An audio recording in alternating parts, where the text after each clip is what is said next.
পটুয়াখালীতে পবিত্র রমজান মাসকে সামনে রেখে নিত্যপণ্যের বাজার স্থিতিশীল রাখতে মাঠে নেমেছে জেলা প্রশাসন ও র্যাব। অসাধু ব্যবসায়ীদের সিন্ডিকেট ভাঙতে এবং দ্রব্যমূল্যের ঊর্ধ্বগতি রোধে পটুয়াখালীর সদর থানাধীন নিউ মার্কেট কাঁচা বাজারে পরিচালিত হয়েছে বিশেষ ভ্রাম্যমাণ আদালত।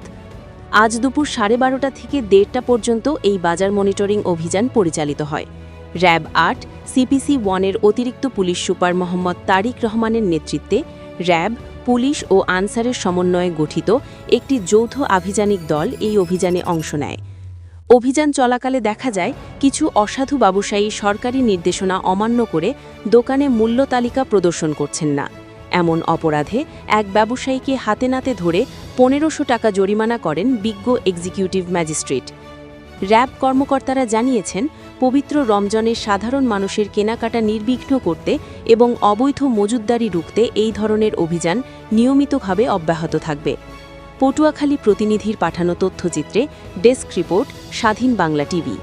মাস চলমান কোনো সিন্ডিকেট বা কোনো অসাধু ব্যবসায়ী যেন আমাদের ভোক্তাদের কাছ থেকে অতিরিক্ত মূল্য আদায় করতে না পারে বা কোনো রকম প্রতিবন্ধকতা তৈরি করে হয়রানি সৃষ্টি না করে, সেই লক্ষ্যে আমাদের অভিযান চলমান ছিল।